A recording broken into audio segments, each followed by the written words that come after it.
Welcome back to Native Strength. Before we're born, we plan our life with the highest potential of ourself, the Chulamadahe, or the keepers of our Book of Life. This is represented in the number 18 on what is known as the Children's Count, a way that numbers communicate with us here on Earth. This number is also associated with the Hebrew number Hai, meaning alive, living, or life. We examine the lessons we have yet to learn and design a life that will give us the opportunities we need in order to learn these lessons. As children, we're born with everything we'll need to meet the challenges of this lifetime, but quite often, the family and culture that we're born into begin to sculpt us into the person they believe we should become. Those who are responsible for sculpting our personality are called our image makers. We imitate their behavior and bury our core personality. They're simply trying to help us fit in with the world in which we live. They want us to be accepted and appreciated by society. And they're doing the best they can with the limited tools they have left over from their own sculpting. At some point during our growth and maturation, we become our own image makers. We contribute to our own sculpting when we hear their disapproval in our head. In order to become our own image makers and decide for ourselves who we truly wish to be, we have to examine our own behavior. We may be acting like a bully and not even know it.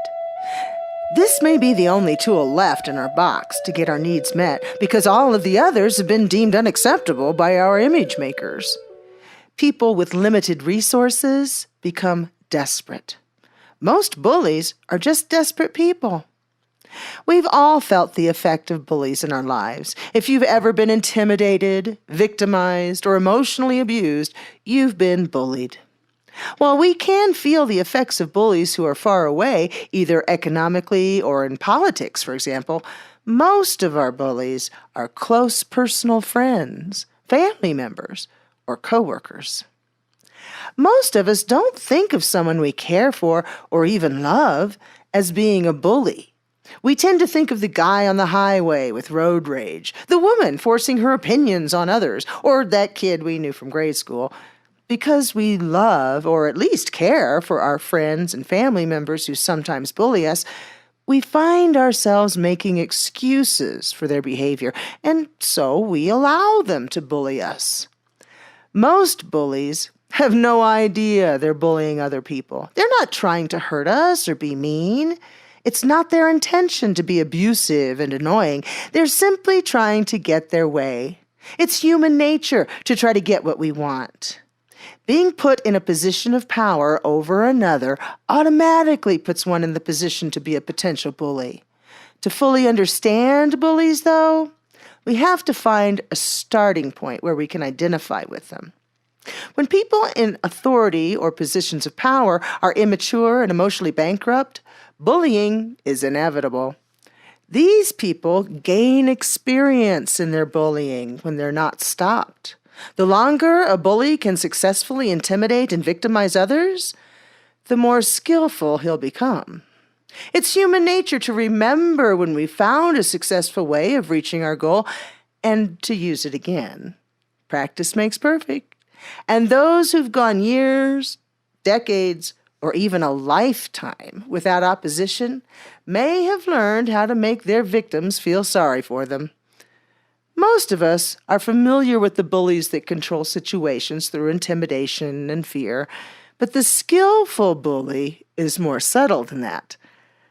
They've found ways to twist the truth to make us feel guilty for not letting them have their way. They've learned how to make even the best of us bend to their will.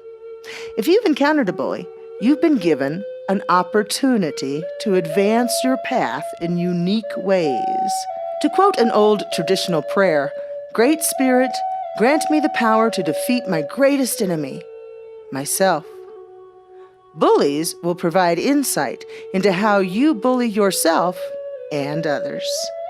To face a bully and not become a victim requires self-love and self-appreciation.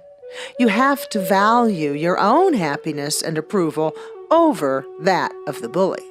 That's why so many people who successfully bully us are our loved ones. It's much easier to deny a stranger than it is a family member or loved one. We feel like we're letting those people down when we don't do what they ask. If they aren't bullies, they'll be okay with not getting their way all the time. But if they have a pattern of getting angry and making you feel like the bully, then you know they're trying to take advantage of you.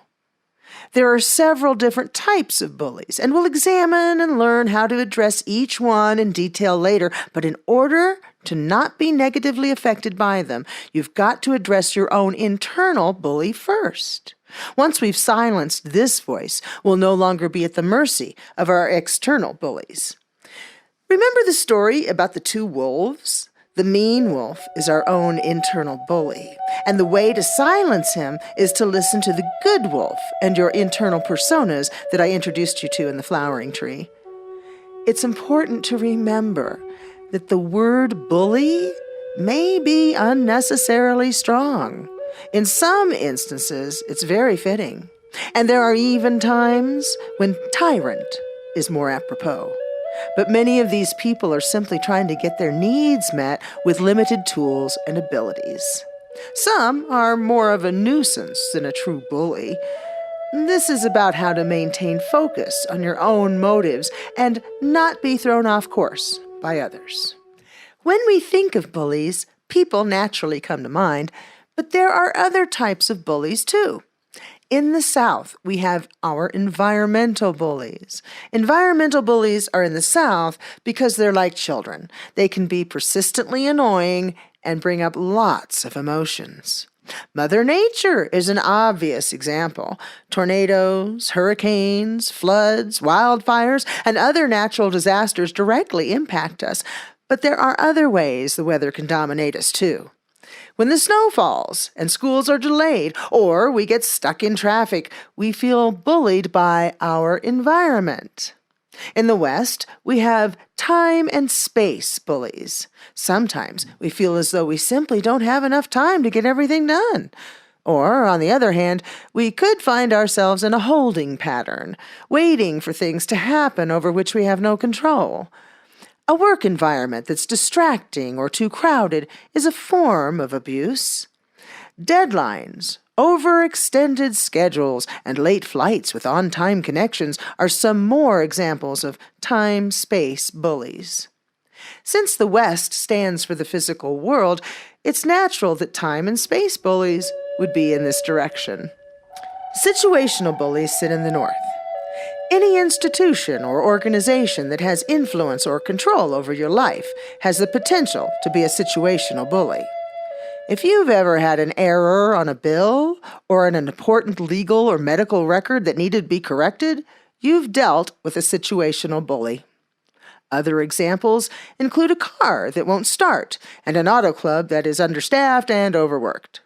A doctor running late in a waiting room full of screaming children coupled with an intense headache, and an officer that has confused your car for one used in a robbery are all examples of situational bullies.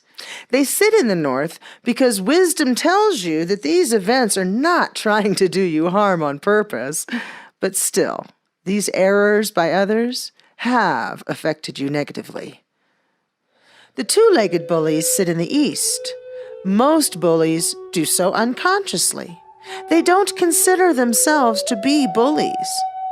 As an actress, I was trained that when playing the antagonist, you've got to approach it as if you're playing the role of the hero. This makes perfect sense because the bad guy never thinks of himself as bad. He's doing what he believes to be just. When we approach our two-legged bullies, we've got to remember that. This means that we can be bullies to other people without being aware of it. We'll think our behavior is acceptable and justified. These bullies sit in the East because you have to be enlightened to understand them fully. The bullies' teaching is part of a much larger teaching about the mirrors of self-reflection. The mirrors of self-reflection is a lesson about the masks we wear in life. People use a mask when they want to disguise themselves. Masks also provide protection. People wear the mask of a bully for the same reasons. We wear the mask of a bully because we're obsessed with having control. We fear not having control over our own lives and environment. We fear the unknown. The bully mask gives us the illusion of being in control of these things.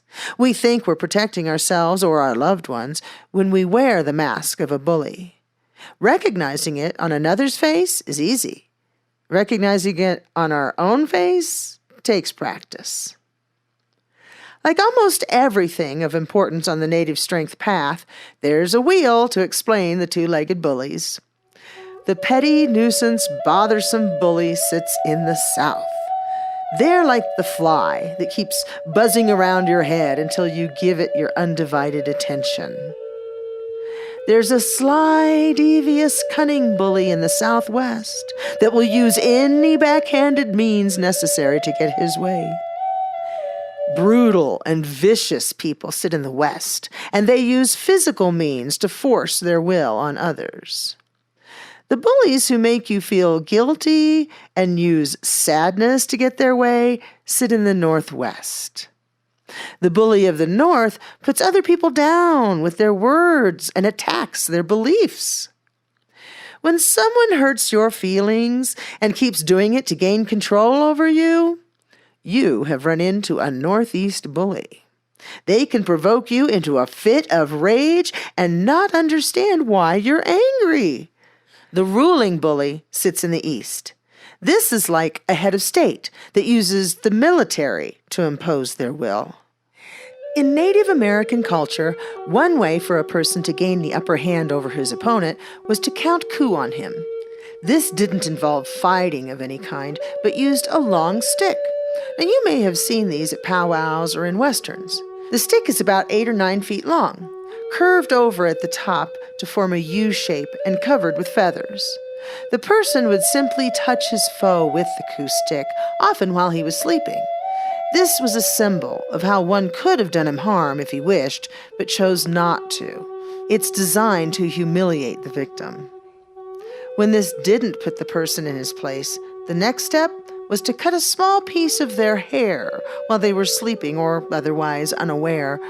Most arguments were settled in this manner, and one rarely had to resort to physical confrontations. Counting coup on a bully is similar. It's a way to not be affected by their actions. It doesn't mean beating him up. By counting coup, I mean we show the bully a reflection of themselves so that they see how they're treating others. We do this to teach them and help them along their path to enlightenment. A bully is put on our path to teach us about ourselves. The goal is to learn the lesson so that we no longer need to be confronted with this type of bully in our life. In addition, we have an opportunity to help another soul as well. Encountering a bully can be a double blessing if we learn the lessons properly. That's the correct approach for the evolution of our soul. We count coup on a bully, or show them their reflection, for 3 reasons: to advance our own personal evolution, to enable another to grow, and to protect ourselves.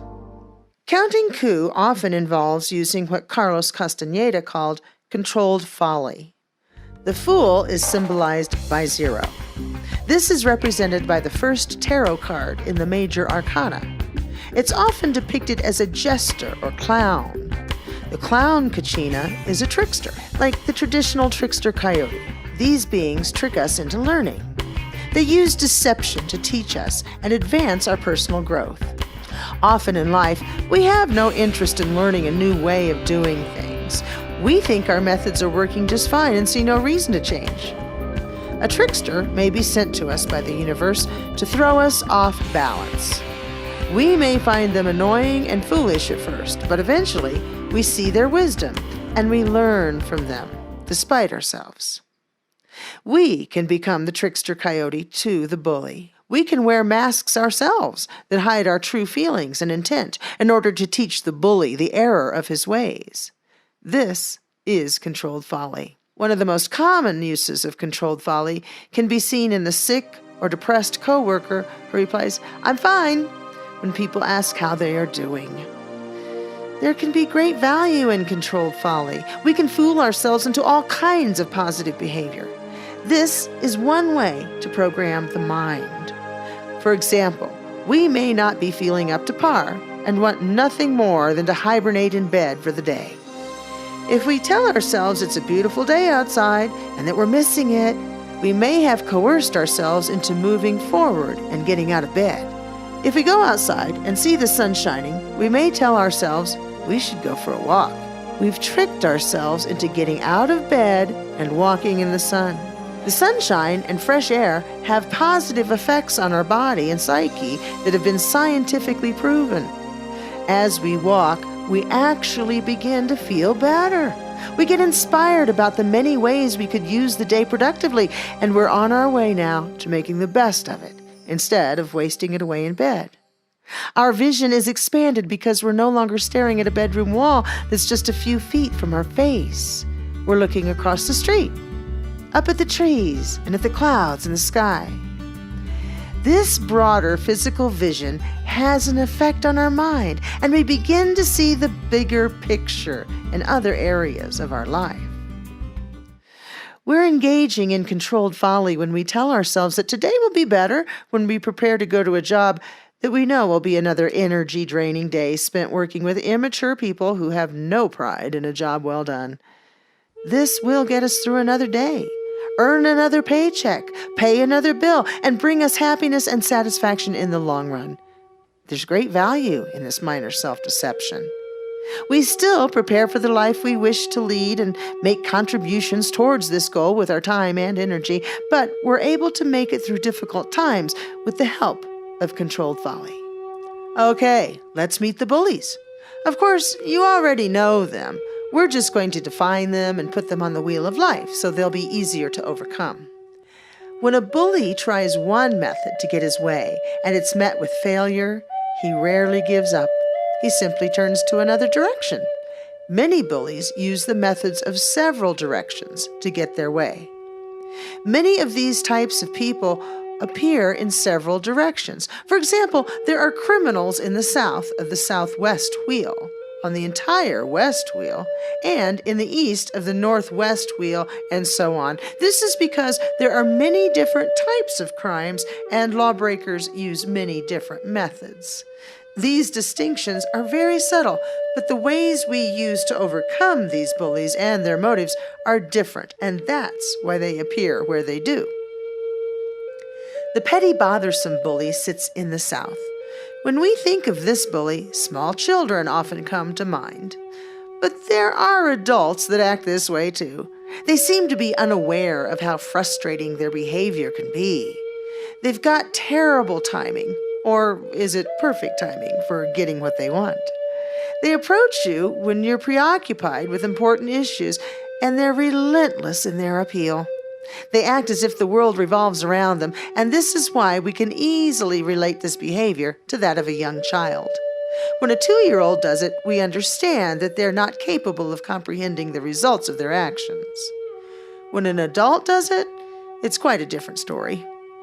One who pesters, interrupts incessantly, and has no respect for our personal boundaries is a bully who sits in the South. They act this way because they feel powerless. The only way they know how to get what they think they need is to hound someone into submission. They may not realize they're bullying other people, so they have no reason to change. They think their methods are respectable and effective. These people crave attention. Their request may be simple and small, but they'll come back time and time again with other small requests. Individually, these requests and interruptions may not be a big deal, but when we add them together and consider the time span they occurred in, we see that this person is really seeking attention more than anything else. It's important to understand that they themselves don't realize that this is their true motive. They're simply being led blindly by their emotions. Because they demand our time and attention, they've gained the upper hand on us. They've shown their power to control our world. That may seem like an extreme way of looking at it, but follow it through to the logical conclusion. In their mind, this bully simply wants his way. However, we may be working on a project to cure cancer. It doesn't matter to them, though. They still want what they want.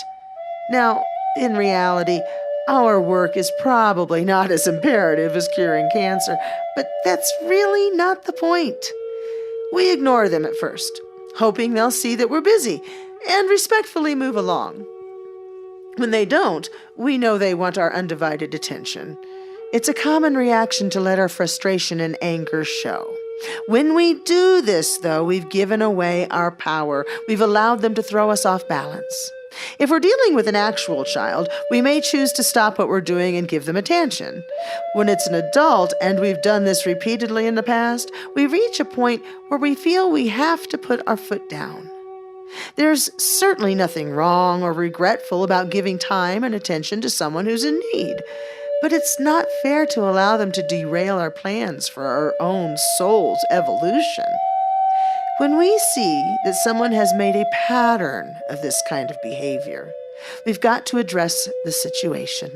The bothersome petty bullies are broken down into 4 groups, and they themselves sit on a medicine wheel. This is the wheel of Southern bullies. The children naturally sit in the South, the direction of childhood and innocence. Children complain because they think this will make us change the world to suit their wishes. They think we have a magical quality to right all wrongs, and because they're young, we're patient with their immature minds. In the West are those who borrow or steal from us on a regular basis. Whether it's our tools or our intellectual property, these people often fail to put things back in their proper place or give us credit where it's due. This includes those who, either through fraud or malice, steal our money or other personal effects. Those who nag and complain are in the North. These are the people who are far more concerned with how we live our lives than progressing on their own evolutionary wheel. They seem to have plenty of time to tell us how we can improve. They usually abide by strict rules and standards, or at least pretend to, and expect us to do the same. These people can be exceptionally hard on themselves, but we don't see this side of them very often. That's why they're so unhappy. In the East are the religious zealots. They use their enthusiasm in the form of a weapon to force others to embrace what has given them comfort. Now, to be clear, these are not religious terrorists. They sit on another wheel. These people only use their words to force their beliefs on us. They may begin their journey fueled with pure love and joy, but when they force their opinions on others, rather than simply offering their wisdom to others who may be interested, they cross the line and become a bully. All of these originate in the South, and so they sit on the South wheel of bullies. That means that they use their emotions to appeal to your emotions in an effort to get their way. If they're able to manipulate your emotions and control your actions, they've succeeded in achieving their goal. This is the key to the native strength path, not letting others have power over your emotions. These bullies try to get us to feel sorry for them, exasperated so we'll give in, or enthused so we'll join them. And if we allow ourselves to be manipulated, we'll give in to their requests and demands. This will leave less time for our own dreams and goals. If we continue to give in, we'll find ourselves in a state of stress. If this continues over a significant period of time, we'll become depressed. The longer we allow ourselves to be distracted from our sacred dream, the path that our soul planned for this lifetime, the more depressed we'll become. This is what I mean when I say we've given away our power. We've squandered time in the physical realm that we could have been using to advance our soul. We have only so many hours in a day, only so much energy to get things done in a 24-hour period. If we spend a large portion of our time and energy fulfilling the wishes of another, we've shortchanged ourselves. Now, naturally, this doesn't apply to our children. When we decide to have children, part of our evolutionary journey is wrapped up in their development, and that is an entirely new and complicated lesson for another time. The first key to addressing a South bully is to make sure we set some rules and boundaries. This must be done in a peaceful state, not when we become emotionally unbalanced. If we find we've reached this point, we've got to wait until everyone involved is calm. Once we've set our boundaries, it's imperative to enforce them. For example, let's say a coworker is in the habit of coming to our desk to discuss their troubled love life in the afternoon. Perhaps we've explained that we have work to do and that if they wish to talk, our lunch hour is the best time. Despite this suggestion, we find them seeking attention again at 4. If we give in to them, even for just a few minutes, we've reinforced the idea that it's okay to discuss these things, even just a little bit, during work hours. But if we say we're sorry, but we're busy now, and that we'd be happy to talk about it tomorrow over lunch, they'll eventually stop their interruptions. Perhaps they'll find another person to talk to, and we'll have a quiet lunch tomorrow. Or we'll spend it talking with them. It doesn't really matter. All that matters is we'll be able to get our work done in a timely manner, and that they've learned to honor our boundaries. People who nag can be reasoned with. We can explain that our behavior is working just fine for us. We can ask them to limit their concern to their own life. Finally, we can invite these people to leave our circle of influence, or we can see to it that we have left theirs. We can try to reason with religious zealots who try to force their opinions on us by expressing our gratitude for their concern for our happiness and explaining that we're quite satisfied with our own spiritual path. For some bullies, we'll need to use the mirror of self-reflection to count coup. If the missionary continues to force his beliefs on us, we may consider turning the table and begin talking about our own spiritual beliefs in an effort to show him how annoying it can be when someone tries to force their beliefs on someone else.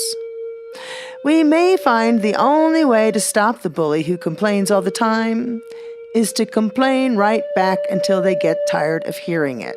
This is playing the part of a heyoka, or trickster, a coyote who tricks us into learning. When they say, "All you ever do is complain," we've done our job. They may not understand that we were showing them their own reflection right away, but they won't want to complain to us anymore, and so we've broken free from their effect.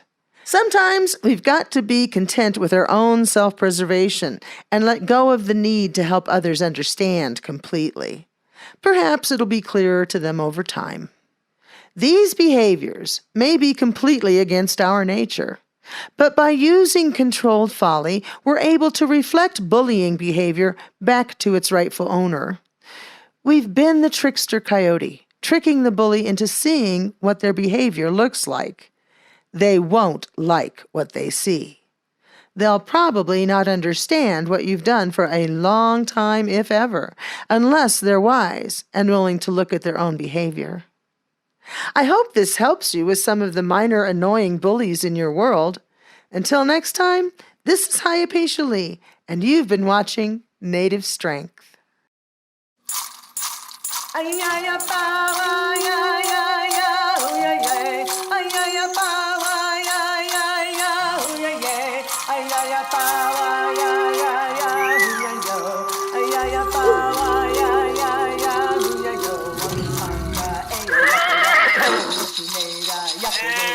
Oh,